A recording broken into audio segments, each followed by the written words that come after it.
Hello, my name is Mike Morris. I'm co-director of Writing on the Wall, and welcome to this event tonight, Forced Out, which is part of Liverpool's Black History Month events taking place right throughout October.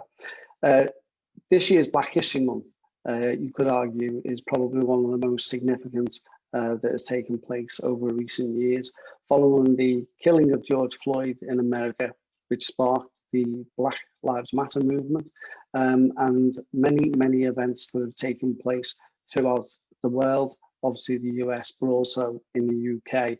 And today we see that the position of Black people in society is still one that is extremely difficult in many circumstances, ranging from day-to-day abuse and discrimination right through to the tragic and terrible killing of George Floyd. And what Black History Month attempts to do, and does do, is to bring a lot of these issues to the fore, to highlight some of the incredible work, both artistic and otherwise, of Black people right throughout the UK and internationally, because obviously with the lockdown and with Zoom, we're able to bring a lot of international guests forward as well, and invite you to join in these conversations, which are absolutely crucial for all of society.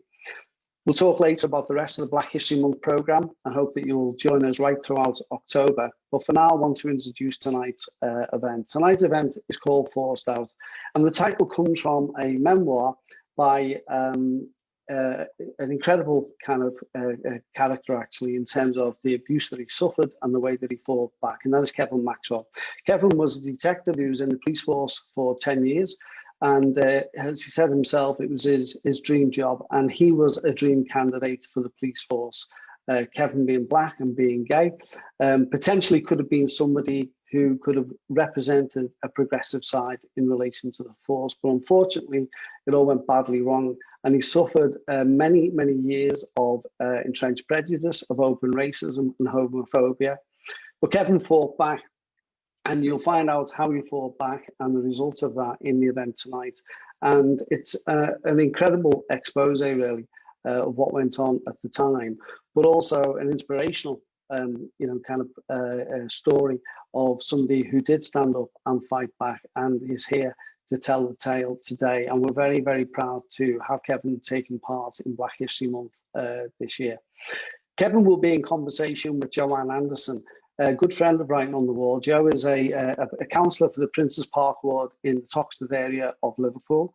She has a long history of working with Merseyside Police, advising on race relations from community perspectives since the death of Stephen Lawrence back in 1992. From 2007 to 17, she was employed by the Crown Prosecution Service as a national policy lead for community engagement, working on issues such as violence against women and girls and hate crime prosecution. And Jo will be in conversation with Kevin tonight. So I'd like to welcome them both, to introduce them, and to say thanks to both of them for taking part in tonight's event. They'll be in conversation. You have chances to put questions to both of our guests tonight, Kevin and Joanne. And if you have any questions, you just need to put them up on Facebook, and they will then be sent through and will be answered as part of the in conversation as well. So stick around to the end. Enjoy the event, and please tune into the rest of Black History Month. Hi, Jo. Hi, Kevin. Thanks very much for taking part. Hi, Mike. I'm going to leave you now. and let you get on with the conversation. Looking forward to it. Thanks very much. So, hi, Kevin. I've been looking forward. Oh, sorry.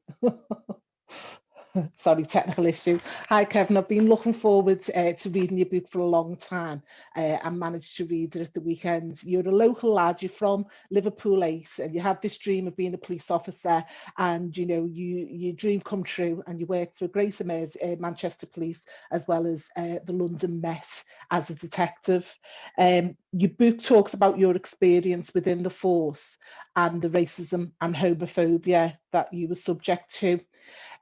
Before we get into what happened and some of the some of the harrowing story of your experience within the police. I'd like you to talk about growing up in Liverpool in the first instance. I think if we can give a backdrop to people of what the climate was like perhaps in the 70s, of a history of mixed race children being deemed as the result of white prostitutes and African seamen, as was said by Ken Oxford, who was the chief of police from the 70s to the late 90s, and your living conditions, similar to mine, being described as squalor, not being the whole picture. Want you to talk about your experience growing up with a massive family and a really loving, strong mother. Hi, Joe. Thanks for the invite. Yeah, if you know me, if anyone knows me, they'll know that I had a pretty happy childhood. I was born on the Faulkner estate, which is an estate in Toxteth in L8, the last of 11 children, so lots of hand-me-downs. Yeah, I mean, for me, and I can only speak for me, but my childhood was one of joy. You know, I had a really, really doting mother. Again, if you know me, I can't think of one bad word to say about my mother. Not that I should, but she was a very loving, good woman. You know, she did what she had to do with all she had, and you know, that was love. So yeah, I'm really thankful. She's no longer with us, but I'm thankful for having such a beautiful mum. But for me, you know, when I was 5, my mum got me my first bike, which is decorated in police stickers, you know, with one of those helmets from the Chips American US motorcycle series. And I was elated, you know, I wanted to be this, I guess, big bad cop, you know, going around the estate, you know, keeping an eye on people. And it just never left me. When I was 10, I took myself off to the St. John Ambulance Cadets. When I was 13, I took myself off to the RAF Cadets. And people have commented, oh, you must have been a bad kid. Why have you gone into all these cadetships, uniforms, sort of discipline organizations? But no, I was just an adventurous kid. You know, I loved marching, saluting. It sounds really geeky, but I was a kid who used to just love doing stuff. I used to sing and dance as well. Every year I used to perform in the Stevie Wonder style at the Liverpool Philharmonic Hall for the Stars of Tomorrow. I just loved life. You know, there wasn't much I didn't want to do. Nothing really fazed me. So yeah, I went to St. Saviour's School, which is in L8. But for people who don't know the area, the new Liverpool Women's Hospital was actually put in the place of our old home. So we had to move to a new neighbourhood, and I moved with my family to Wavertree off Smithdown Road. So yeah, that was a pretty nice time as well. You know, I made friends at Chilwell School. I used to hang around with the boys and girls from there. I then went on to Salford Uni in Manchester to study media performance. So yeah, I just never let the dream of not joining the force ever diminish. But I mean, I don't want to make tonight all depressed. I want to try and keep it upbeat and positive. But my white liberal friends at university did say, you know, you're black, you're gay, you're from Liverpool. Why on earth would you want to join the police? You know, the only thing, sorry. Well, at the time, and I'll let you do your reading in a step, but at the time when you were joining the police, because as I say, I was involved, I worked for Merseyside Racial Equality Council at the time, so I was heavily involved in sort of working with organisations who wanted to promote diversity. The police were actually calling out for people like you, weren't they, at the time? You know, the Labour policy you talk about in the book was, you know, we've got to be more diverse as an organisation. I mean, the billboards, you know, they were sort of pointing at me, you know, Kevin, you're the sort of person we want. You know, I wasn't just somebody who, you know, one day woke up and thought, oh, I'll just join the police because, you know, I was a boy, literally a boy with a dream. The reality was very much different, but I was somebody who wanted, you know, serve and protect. It sounds corny, it sounds awful, but it's true. I just wanted to serve my community, wherever I was. So, yeah, you know, I'm old enough to, I was born in the late 70s. I'm old enough to remember the riots. You know, our city lived through Hillsborough. You know, Stephen Lawrence wasn't much older than myself, you know, when he was brutally murdered in London. These things have a, you know, an impact on you. And friends used to say, you know, why do you still want to join the police? But my mum was the sort of woman who used to say to me, you know, Kevin, you have to figure things out for yourself. You know, if a friend tells you, you know, don't go to East Europe because, oh, they might not like you, but you have to go to East Europe yourself and experience for yourself. So for me, whenever people told me not to join the police, I didn't do it to sort of put two fingers up to them, but, you know, I had to find out for myself. You know, I was a fairly intelligent guy. I thought they would embrace me, like, you know, and I would flourish, and it sadly didn't happen. That's what they said they would do. They said to embrace you in terms of what was going on at the time. But Kevin, before we get really into it, what part of the story have you picked out to read for us? I thought, you know, I'm a person who goes from start to finish. So I thought sort of the introduction, if that's okay. Yeah, sure. You know, I'm winging this because I don't really, usually read books. So I hope it sounds okay. The first chapter is actually called Against All Odds. In July 1981, 3 months after my 3rd birthday, riots broke out in my neighbourhood, Toxteth, one of Britain's most deprived urban areas. A former Royal Chase, it is now an inner city part of Liverpool, within walking distance of the city centre and the banks of the River Mersey. Like my parents, a white Liverpool Irish mother and a black West Indian father, immigrants from all over the world had flocked to Liverpool for a better life. Some came to Britain after it had colonised their countries. Others came after defending the country during the Second World War to help rebuild the nation. For so many tired feet, home was my city. Liverpool's Chinese community is the oldest in Europe, and its black community the oldest in the UK. Liverpool, Britain's biggest former slave port and birthplace of the Beatles, was a multicultural melting pot, a hub of people who looked different, spoke differently, and even smelt different. Many settled in Toxteth because of its proximity to the city centre and the seafront. But over the years, the culturally diverse communities in and around Toxteth had faced prejudice, hostility, and misdirected anger. By the time of the Toxteth riots, the hundreds of mainly black, brown, and poor white people had had enough of being over-policed, criminalised, and forgotten by the British establishment. I was only a young child, but I have some vivid memories of the riots. I watched as smoke billowed and cops jumped out of Black Marias, the big police vans used to transport prisoners, dressed in traditional helmets and tunics, carrying thick wooden truncheons and plastic riot shields. Rioters were chased around my estate, and when they were caught, retribution was swift and brutal. The riots were some of the worst urban riots anywhere in the world during the 20th century, and the first time British police used incapacitant spray on the mainland to control civil unrest.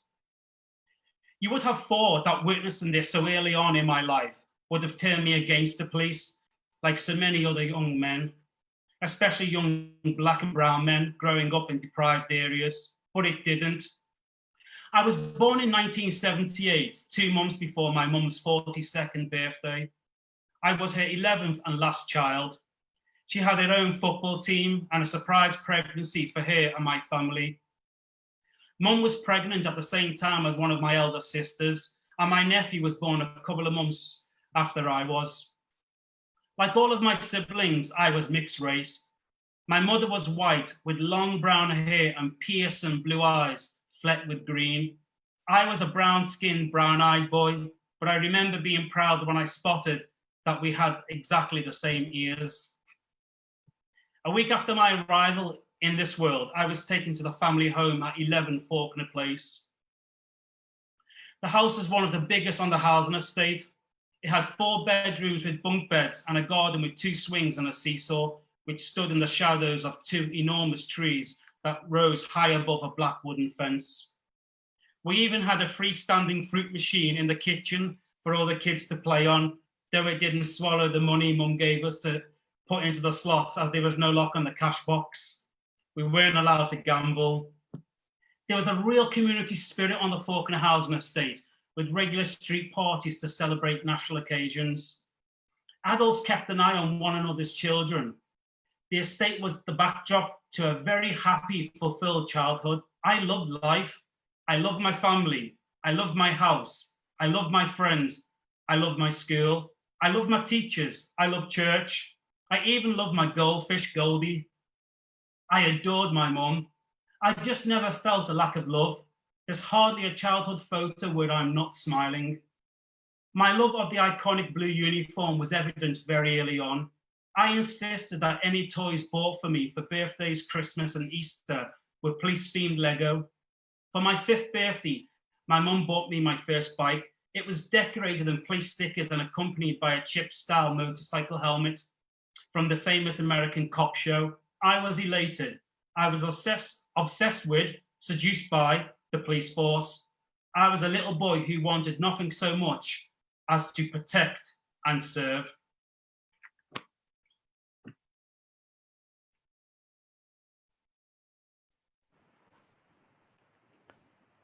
Thanks, Kevin. Oh, can you hear me? Thanks, Kevin. Yeah, I mean, I'm a little bit older than you, but I love the street parties that we used to have. I wasn't from Liverpool, but I think my uncle lived quite nearby you. And I just remember, you know, the community spirit that we had in terms of looking after each other's kids, celebrating kids as well. I remember, you know, you got to enjoy your life. You didn't have nothing to worry about. You know, the parents and the adults facilitated bringing us together and having a good time. So I can very much identify with your story. And I actually live just by the women's hospital, so probably live within, you know, 5 minutes walking distance of where you grew up. So moving on to your, you know, your lifelong dream, not only a poster boy in terms of what the police are looking for, but you're actually a very young, bright, articulate, thoughtful young man. You know, everything in terms of what the police needed for a modern force. I want you to talk about the culture that hit you immediately, I think, as part of your training program. Something that stood out for me, because I have met so many police officers where I can imagine this happening. At the end of your 2-week training course, you say, tongue-in-cheek, and not all officers, but some officers would stand in their undies and riot gear at the end of the day, looking in the mirror saying, who's the daddy? So tell us about that culture and how you were confronted with it during, you know, from the very beginning. Like I mentioned before, you know, when I finally got into the police, because I applied for Greater Manchester Police because I'd been a student in Manchester. I lived and worked in the city, you know, on Market Street. So I knew the city. It sort of made sense for me. I actually felt like I'd won the lottery. You know, I was going to do, you know, when you think of your dream, you're actually going to do it. I mean, you know, stay in balance, but I was like giddy. I was looking forward to it. But the problems were pretty soon on, the racism and the homophobia. And, you know, I've never wanted to make it about individuals. That's why I say it's a systemic problem. You know, it's the system. My style is not he said, she said. It's just, it was just everywhere around me. So, you know, for the first couple of weeks, you know, I was referred to as an ethnic. You know, and I go to the police training site in the Northwest. We all train together in the Northwest of England, in Cheshire, you know, being referred to as a coconut. You know, people like me who joined the police were believed to be black or brown on the outside and white on the inside. You know, I moved to Wigan, and this is not a, you know, a slur against Wigan town, but at the station in Wigan, you know, I was confronted by homophobia. So if I wasn't battling the racism, I was battling and the homophobia. And what was striking is that there just weren't people like me around, you know, my intersectionality. You know, some people don't even know what that means. You know, I'm not part-time black or part-time gay. Both of them are the sum of me. Even my working class roots, you know, I'm a proud Scouser, I'm a proud Northerner, you know, they all, you know, play a part in how people see and perceive me. So yeah, I'd love not to be here with you. I'd love to be able to tell you, you know, a positive story. You know, really, I shouldn't have had to, you know, write this book for my voice to be heard, but that wasn't how it was meant to be for me. And, you know, the incidents, I realize now, you know, as I'm getting a bit older and wiser, is that they chipped away at me. They chipped away at my identity and my self-worth until, you know, they eventually took the toll on me when I had a collapse 8 years into the job. It's not just you, Kevin, is it, in terms of how you were treated? I remember at the time, and I'm talking 20 years ago now, some of the comments that some of the comments you make in your book. So, for example, worries about being backed up. I remember a young female police officer, mixed race girl, coming into me at Merseyside Racial Equality Council and saying, I don't think I'll get back up on the estate because nobody likes me. You know, I'm getting really hostile treatment from my colleagues. So we talked, and we've talked previously. It doesn't actually start with full-out harassment. It kind of starts with gateway comments and things that were made. So what were some of the gateway comments that were being made to sort of test your response in terms of racism and homophobia? Yeah, you know, I mean, there's like so much to unwrap. You know, just to point out, ironically, you know, it wasn't Toxteth or Wavertree, you know, Liverpool, my community, who gave me a hard time about joining the police. It was the police, which is, you know, that's actually hard to get your head around. You know, if I said to you, my brothers and sisters lined up with my mum and said, don't join, or, you know, the community got together, that never happened in my case. You know, that's why I only have good things to say about where I come from. That's, you know, that's not by default. That's because that's my lived experience. So for me, you know, joining the police, and it's difficult for any minority officer to join the police, you know, whether you're a woman, an LGBT person, or a person of color, you know, because you know what's been before you, you know, the Macpherson inquiry into institutional racism, and I've heard, you know, the former chief constable of Greater Manchester Police, his views on homosexuality, but, you know, you keep on pushing forward. So,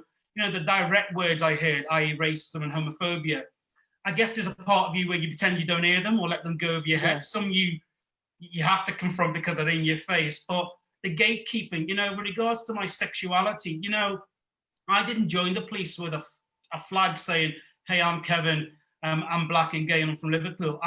I was just Kevin. You know, I just wanted to be Kevin. They kept on reminding me that I was different. So, for example, I couldn't just be like, you know, they would test me on whether I had a girlfriend or whether I liked girls, and, you know, and it grows from there. And the same with like racism, you know, when we have our, say, refreshment in the restroom, you know, if there's like an MTV on, say, like some rap music, they will test whether I'm offended by what they want to say or by what they are saying, you know, go close to the line. And then if it's okay, cross the line. But I want to be clear, it's not every officer. You know, I know good officers. That's why I say it's a systemic problem. I don't want to sit here and make out that every police officer is bad, because I would like to think in my 11 years service that I was a good officer. So I don't want to be here, you know, giving everyone the same label. But there's more than a few bad apples. It is a systemic problem. So for me, it was a combination of many things. You know, obvious racist and homophobic language, gatekeeping, like, you know, what I just said, testing me on girls, or going for a job with the same qualifications as someone who joined with me, but them getting it and me not being given an explanation, a proper explanation as to why they got it and I didn't, or me helping people who are younger service in me, but them getting the job and me not getting it, even though I was qualified for it, and I'd help people with younger service. That's why, you know, it's more than just words. I mean, one of the things I say in the book, I smile because, you know, some of the things are embarrassing. You know, when I heard enough homophobia, I went to one of my supervisors to, you know, come out then and there, and he said, he can't condone what I do as a homosexual, but as long as I was a good officer, because he was a Christian. I'm a Catholic, but I don't go around reminding everybody or put my religious views, you know, on him. You know, you know, things like that you need to keep, I don't know, to yourself. That's my view. You know, it was a private matter, but he was putting his on me. And, you know, these are your supervisors. So what person of color, what LGBT person, what woman wants to rock the boat, you know, when let's be blunt, white straight people dictate your career. You know, people like me were things of fiction. There was no black gay people around.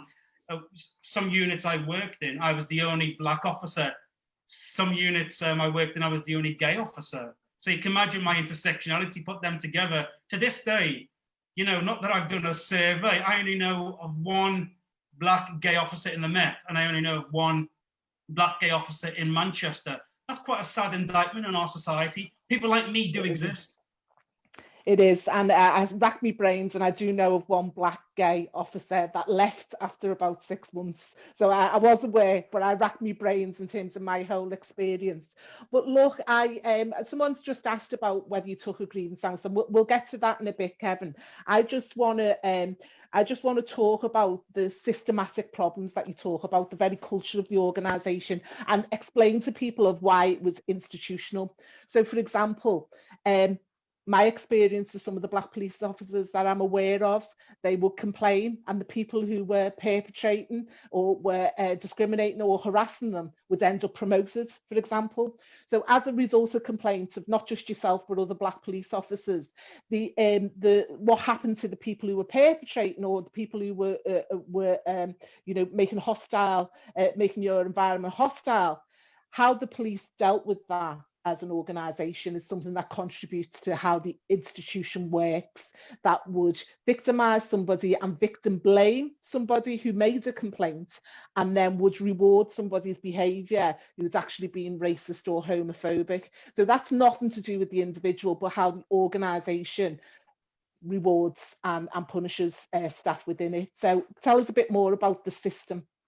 So, you know, I mean, I've only just thought of this now. Say you've got an umbrella, you know, you've got Kevin Maxwell here on the left, and, you know, you can just say, oh, it was just, it just happened to him. It was like a one-off because he is black and gay. That's why he experienced racism and homophobia. But then let's look at another group of, say, officers of colour in the middle. You know, the BBC, ITV, Channel 4, you know, these national broadcasters have done these surveys where, you know, 60% plus of officers of colour are dissatisfied in the role, you know, not getting the promotions they want. You know, recruits of colour leave the police as quickly as they join. The BBC recently done an article. That is not great. Now let's look at the public. In Britain today, and, you know, I was a detective in the CID in Manchester and a detective in the counter-terrorism in London. You know, I like to be a very factual person. You know, there's a lived experience, but I like to back things up. So in the book I've written, forced out, there's just under 600 references, because I'm not a sensationalist. I'm not saying things for the sake of it. I want to make our police force better. If you're a black person in Britain today, you're 9 times more likely to be stop and searched than if you're white. You know, 3 times more likely to be arrested, 4 times more likely to be tasered, 4 times more likely to be detained under the Mental Health Act, twice as likely to die in police custody with the use of force or restraint. Over half of our young people in this country in young offenders institutions are black or brown. Black people in Britain are only 3% of the population, yet we are disproportionate in all the things I've just said. These are the police and the government's own statistics. These are not things Kevin Maxwell's just you know, made up. How is that progress? And this is why we're having this conversation now. You know, in Black History Month, I'm not just black during October, I'm black all year round, but I understand the importance of Black History Month. That's why you and I are here. But, you know, 20 years after the inquiry into Stephen Lawrence's horrific murder in London, 40 years after the riots of the early 1980s, how is what I've just said to you, those statistics, how is that progress? Yeah. You know, to solve a problem, we first have to admit it. Absolutely. And, you know, coming to the police today, in terms of your time and your experience, you know, people are asking me on the chat, you know, about your desire and your fight for change. Having read your book, Kevin, you know, you've put up with years, as far as I could understand, of microaggressions and much more serious sort of discrimination before it took its toll on you physically and mentally, and you become you become depressed and stressed out. One of the most difficult things for me to read in the book, well, there was two areas that I found most difficult. I actually said out loud to leave you alone. Once you taken time off work, you were informing your employer that you weren't well, and that you were stressed and that you were depressed, and you were explaining the reasons why. Look, this is my experience and this is what I've been through. And they did not leave you alone. They called you constantly. They asked me things that were against their policy. Again, as the institution works, the policies and procedures are in place that are not followed.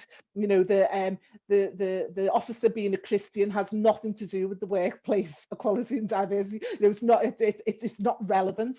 But tell us about that time when you were trying to get yourself better, when you realised, you know, your marriage was breaking down, everything had took its toll, and the institution, the employer, not only didn't leave you alone, they treated you as public enemy number one, and they also had plans to completely discredit you. Can you tell us a bit about that? You know, let's just be clear. I never joined the police to change the police. I just was a boy who wanted to be a police officer, be a good police officer. You know, the things you and I have discussed, I don't think I would have said anything about them had I not collapsed 8 years into the job. So for 8 years, I never took a single day off work in Greater Manchester Police and the Metropolitan Police. For 8 years, never called in sick once. One day I'm at Heathrow Airport, you know, an hour into my duties, I collapse. I have severe stomach pains and headaches. I go to the hospital, see a nurse practitioner. You know, when you go for these checks to check your joints with those wooden things, you know, check your urine, your blood. I'm sitting there, when you're a detective, you wear a suit. I'm sitting there in my suit. And, you know, the results were coming back negative. And Lucy, I remember like it was yesterday, such a beautiful woman. She said to me, are you happy? I started crying and I couldn't stop. They made an urgent referral to my GP. You know, your GP does checks on the Beck depression scale. I was referred to a mental health nurse. I was so up the scales that they diagnosed me with severe reactive depression. So in my 8 years, I'd never taken a day off, and now this had happened. My first thought was I must inform my supervisors. It was the biggest mistake I made. Once I informed them, that's when they set about discrediting me. I mean, I guess, you know, if I was going to be in their shoes, you've got a black gay detective who's never been off ill, now he's unwell. You know, they saw that as a threat, but all I wanted them to do just to support me. So at the top of Scotland Yard, what they did was set up, this is all documented by their own document, it's all in the book, you know, it's all a public record, but what they did was set up a goal group at the top of Scotland Yard, and you know, one of the aims was to protect the reputation of the Metropolitan Police. I didn't know about these high-level meetings until way into them, and the reason why I make that point, because if they weren't secret and if they were there to obviously help me, why didn't they invite me along? Because ultimately I'm a person, and you know, they've got people services, but that wasn't happened in my case. They just saw me as a threat when I gave them no cause for concern. I went to them with my sick note and I said, you know, my GP says I'm unwell, these are the reasons why. I mean, yeah, I mean, that's just what happened.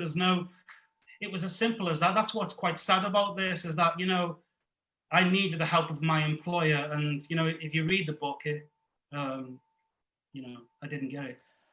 And I think that's slightly different to what happens in other organisations. Something else we've discussed, discrimination and people being experiencing victimisation and being discriminated against. Whilst their employers can let them down tremendously, they can end up in tribunal. It's not often your employer turns on you and makes you public enemy number one and tries to arrest people, which was written down in some gold meeting minutes, but didn't happen to you, but did happen to some other black officers that we're aware of in the press. So, you know, the complete lack of humanity and how to treat, you know, one of their own, you know, an employee of the organisation, there was never any question about your ability as a police officer. You were a very good police officer. You were commended lots of times. You were given compliments lots of times, and the force were aware of your skills and strengths in certain areas. You know, you come really high on out on interviews. You know, the scales and the tests be done for detective exams. You were never under question as a police officer. Yeah, they sought to discredit you because of the point of you simply wouldn't tolerate anymore being the subject of harassment and discrimination. I mean, I mean, what you just said is spot on. I mean, they would agree with you. I think they wouldn't in terms of publicly, but my ability as a police officer, no one's talking about that. You know, I was a detective in counterterrorism. You don't just get in there because you look right. You know, you've got to work. That's not the issue. What the issue was that I became unwell, and the medical professionals were saying it was because of racism and homophobia. What had built up, that chipping away. That was the issue. They saw that as a challenge. No one's talking about my abilities. You know, they speak for themselves. You know, no one's going to find anything anywhere where it says Kevin Maxwell wasn't a good detective. That's not the issue. Kevin Maxwell was a black gay detective. You know, I'm not part-time gay and I'm not part-time black.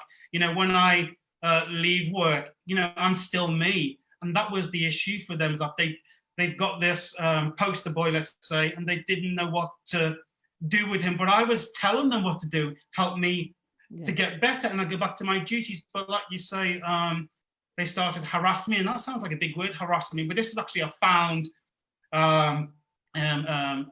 unlawful act in the employment tribunals. You know, the policy said you're meant to get a call once every 2 weeks. Sometimes I was getting 40 calls in a week, 40, just to answer for myself. And bear in mind, if any of the viewers have ever had depression, any level of depression, bear in mind, I had severe reactive depression, reacting to what was going on, past experience, and at the time, you know, I was bedbound. You know, I was questioning my whole existence, my whole life. You know, when I say this now, I think what my, you know, dear mother would think. You know, I think about this in the book, that any parents, you know, seeing their child suffering, I don't know, I think it would just kill them. And that's what I don't understand, the cruelty the police showed to me. I actually don't get it to this day, but I think I've given them enough of my time, and I don't want to be, because I think some answers I won't get.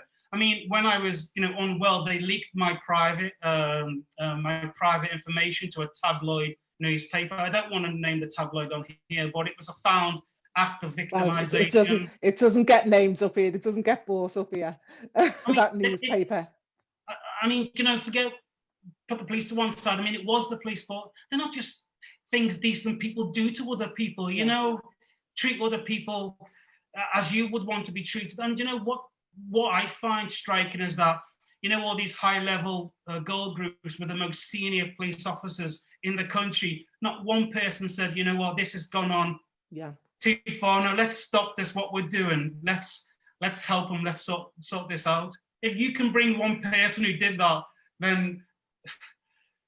Well, this is the thing about institutional discrimination, isn't it? And institutional racism, that groupthink of people, human beings, because they're human beings as well as police officers, to say, hang on, what are we doing here to this person? Really, what have they done? And what are we doing to them? And what's our reaction? And, you know, that's well documented about how groupthink and how people being the same, acting the same, and reinforcing stereotypes has an impact on people who are different, and, you know, can have devastating consequences, not just for individuals, but for whole communities. I mean, you know, unless someone knows better than me and better than the police, my crime, which wasn't a crime, was being me. That's what's, you know, that's what's crazy about all of this. If I, you know, being oppressive towards a member of the public or a colleague, or, you know, used force on somebody, or lied, or, you know, done something, some wrong. I mean, obviously I'm not perfect, but, you know, we'd understand that, but it was because of my race and sexuality. It's not good for any society, I don't believe. So before we talk about whether the police have changed or what they need to do by way of ending this conversation. Do you have another reading for us, Kevin, that you want to share with us at this moment? You know, because I'm not an expert at reading. You know, what I thought I could do is just do the intro, the reasons why I wrote the book, because I think it's really important. You know, often authors get asked, excuse me, why did you write the book? And I think this is quite clear as to why I did. So it's just one page, and I keep it short and simple. I wrote this author's note. There was no requirement, but I wanted to be clear to the public as to why I wrote the book. On a summer's afternoon, I felt ill and collapsed at Heathrow Airport. At the time, I was working as a detective in the Counter-Terrorism Command at London's Metropolitan Police, having transferred as a detective from the Criminal Investigation Department at Greater Manchester Police. Afterwards, my life and how I saw the world around me changed. I began to think about how the culture in policing impacted communities when it came to crime and terrorism, and the effect prejudice and discrimination had on staff. I was forced to speak out, but it came with devastating consequences. Forced Out is my account of what happened in the years leading up to my illness, as well as during and after it. It is about making sense of my 11 years on the force and finding closure so that I can embrace the present. We consider America to have a terrible record for racism in the police without acknowledging what is going on closer to home in Britain. Brutality, racism, and the denial of civil liberties in the UK simply don't receive the same sort of scrutiny. I hope this book will contribute to changing that.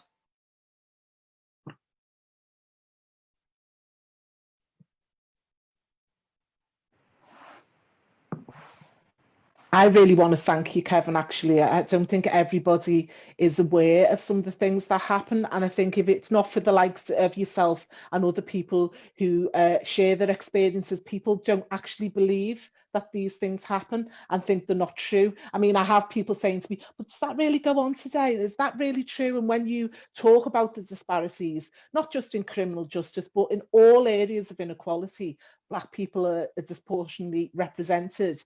You know, without hearing people's story, people don't actually believe it. So I just wanted to ask you, you know, what resulted in sort of, which was a breakdown for you, your world came tumbling down at some point where you ended up in a hostel. And when I read about that in the story, I thought about your mother, and I thought about how nobody wants that for the baby, and nobody wants that for their little boy, and how you've managed to, you know, overcome that and, you know, turn your life around now. And you talked to me about building your life back up. Have you got any regrets about, you know, your time spent? You know, would you wish if you went back in time, would you have done something differently, like not join the police or got into singing and dancing more than wanting to be a police officer? I'm not a good dancer, but I didn't have a bad voice. You know, I try not to have regrets, but if I'm going to be honest, I wouldn't do it again. You know, if I had my time again, I wouldn't join the police. You know, many people ask me, you know, young people and other people, what advice would you give to women, LGBT people, and people of color? You know, it's not my place, I believe, to dissuade people from joining the police.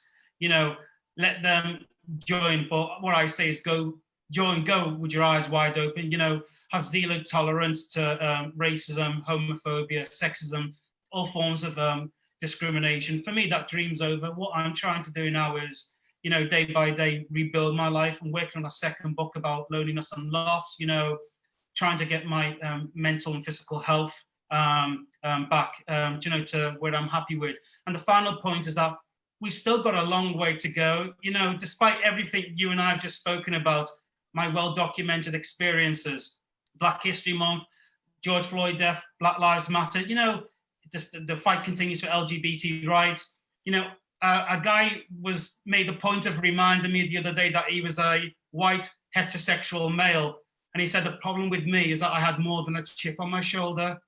This, you know, this is still what we're up against. But for me, I have to ignore that and, you know, keep on, you know, focus on the future. And I've got a brother who's pretty wise, and he keeps on, you know, giving me these words of wisdoms. But I try and cut out the negative and, you know, keep on moving forward. Because I know there's loads of good people, black and white. You know, the person I've loved most in this world is a little old white lady, you know, Annie Maxwell.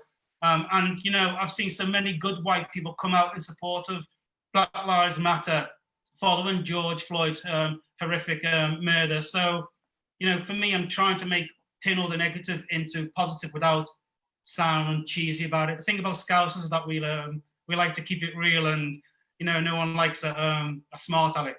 I won't swear. Well, we're all smart Alex at the end of the day, or at least we think we are. So, and you know, to try and end on, you know, you wanted to talk about being positive, you wanted to end on a good note. You know, there is a difference in the world at the moment with the death of George Floyd. For the first time, I think, you know, I've seen society become really angry about racism. You know, the death of Stephen Lawrence, more locally, the murder of Anthony Walker. You know, there's been an energy and a push to say this has to change. But I think with George Floyd, I think it's the first time I've sort of seen white people across the globe come out onto the streets to say, look, enough. This is enough. So you've got an interesting take on equal opportunities training, which I think is really good. And with my career of, you know, 30 years of doing equal opportunities training, it comes to nothing if it's a nice day out talking about equality and no action is taken as a result. So what do you feel the police have to do to change in the systematic way that is necessary to create an environment that's safe for people who are different? You know, not to label the point, but I keep on saying this, you know, what the police could do to change its culture is really, really simple. Admit the problem and then solve it. Admit the problem and then do something about it. Admit the problem and then deal with it. You know, it's not rocket science, you know, but first, before you can do anything, you have to say, you know what, there is a problem with you know, and if we want to make it better, you know, let's not pretend it doesn't exist, because we all know it does. And, you know, we're talking about, thank you for mentioning Anthony Walker, you know, we're talking about the same things 40 years after the riots. That is not good for society. I think we all want a good police service, police officers who treat everybody fairly, equally, and within the law. It sounds like a corny, cheesy, but that's all we want. You know, we're not expecting our officers to be supermen or, you know, superwomen, just to be good police officers. But, you know, before we can get to this, I suppose, eradicating systemic racism and homophobia and sexism, you know, we first have to admit it. And the final point is, you know, we should be recruiting people who not just look different, but think different. Me being a black gay Scouser, I brought something different to the table. They just didn't want me to sit at the table. And that's the truth. That's the sad truth. I often feel that in terms of police intelligence, you know, we've talked about stop and search, that doesn't actually lead to conviction rates. And if the organisation was more diverse, they'd have better intelligence of who to stop and search, especially people who are able to identify problems within their own community.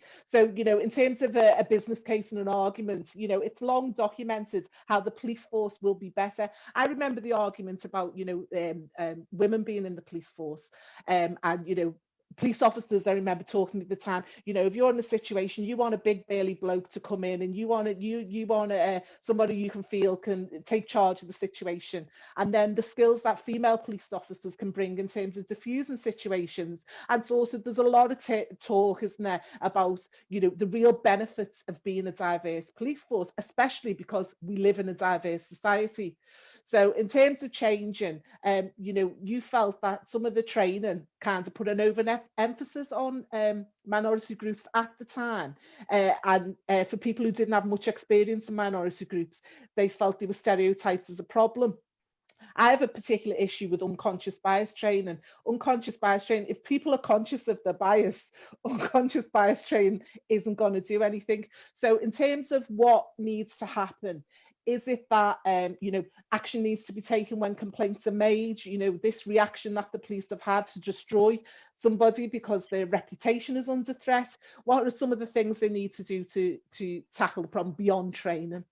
You know, race training and other forms of diverse training is only as good as the end product. You know, the law says that you shouldn't discriminate against me because I'm black or gay.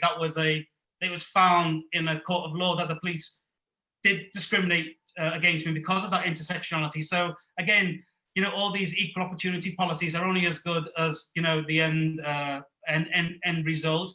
For me, we need honest conversations, around diversity. Recruiting black people, for example, for the sake of it, is not going to work, because if you're a young black boy or girl on the streets of Toxteth, you don't care whether the officer stopping you for the 10th time is black or white. What you care about is why you're being stopped for the 10th time. And this is why we need to have these honest conversations, because there'll be many, officers of color out there, and if they were honest, are conflicted. And like I say, in most jobs you do 40 hours a week. When you take your uniform off, your blue uniform, you're still black. You go to bed black and you wake up black. And this is, I mean, it wasn't easy for me. It's not easy for minority officers when you are literally a minority in such a big, powerful organization. But, again, like you and I are having this conversation, we just need an honest conversation as to how we want our police service to be and to look, but it needs to be authentic. Yeah, and people need to be able to bring them whole selves to work as well. There's an indoctrination. I should have been able to bring my true self to work every day, not hide it. That's spot on. Well, I love how truthful you are on the book, where the police force is saying, so you have to say, I would arrest my mother. And you said, well, no, I accept that she might need to be arrested, but I'm not going to do it. And that was kind of against the indoctrination that, the police comes first now, and I'm even going to arrest my own mother. Yeah, I mean, it's not in my interest to write a book, an untruthful book. That's not my style. It's not Kevin Maxwell's style. So I had to be quite honest about this. I put things in the book which probably some of my friends or family members didn't know, because I tried to be objective. I've even put the police's side in there. But yeah, one of the thing you're referring to was at the beginning of my service, where they said, if your mum had committed murder, could you arrest her? I said no, and people looked at me, because that's the truth. She would have to be arrested, just not by me, and that's not me not doing my job. Can you imagine? I go home, I'm to Liverpool and say, excuse me, mum, in the name of the law, you're under arrest. It's just comical. And I think that's why we need people who think different, not just look different, because I don't believe that's a reality. And I'm waiting for someone to tell me that they're going to be arresting their mum, tonight for a crime she may or may not have committed. And that's not me being a smart aleck. I just think that's the truth. That's why we have to, keep it real. It sounds very like I don't know. No, I mean, you come across as very honest, and I think it is, as much as we have some stereotypes in Liverpool, there is an honesty and a directness to us that I'm very proud of. And you've got a lot of scouts. You mightn't have been in Liverpool so much in your adult life, but you've definitely got a lot of scouts traits and values that come across in the book. You can feel the actual love and warmth from your mother, and how you talk about your mother, and also the strength of character for what you've been through, Kevin, and that turning your life back around, because actually, that kind of treatment that you were on the receiving end of was extremely traumatic. And so for you to come out the other side and be able to tell your story, and I'm grateful to hear it as well. And I'm really thankful for what was a read that I couldn't put down, and that I went through a whole load of emotions, that I wanted to support you, I wanted to be there, and I wanted to shout at the officer, who used to be the chief of Merseyside, Burn Hogue at Howe, who was going against you in tribunal for appeal. Literally want to shout out, what on earth are you doing? What on earth are you doing to this individual? But look, absolutely wonderful to see you here, smiling, sharing your story for Black History Month with us, and about to start, a new chapter in your life that is, where you can focus on you without having to try and be something that you're not. So really grateful that you could talk to us tonight, Kevin. Thank you so much for the time. I was born in Liverpool. One day I will return, and maybe I'll find a nice guy someday in the future, and I'll go and live on a beach somewhere, and write a few books, a few fiction books. But who knows? But thank you for being lovely, and I hope to meet you in person one day. Yeah, no, absolutely lovely. I kind of wish Barbados from you. I don't know. We've still got grey skies up here, but look, absolutely lovely to meet you, Kevin, and thank you so much for sharing your story. Thank you. Thank you.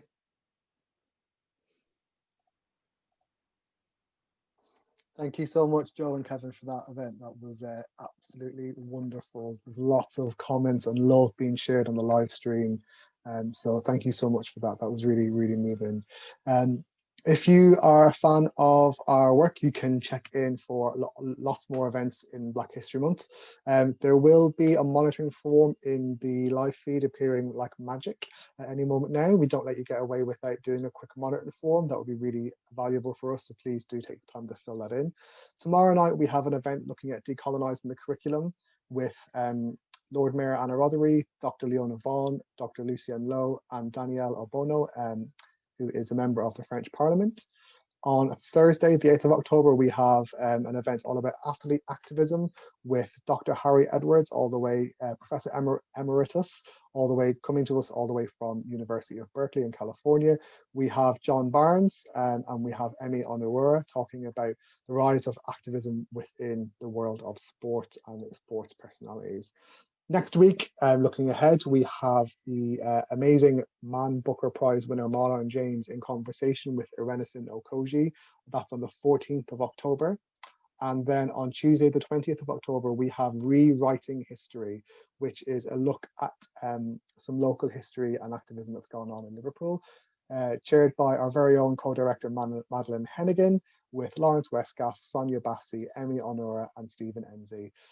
We also have a feast of Writer on the Block opportunities for you to get involved in. So if you want to engage with our fantastic Writer on the Block, who is the American Afrofuturist writer Yatasha Womack, do sign up. There are one-to-one sessions, block socials, and workshops there ready for you to get your tickets for. So don't miss out, because they are going quite quickly, as they always do.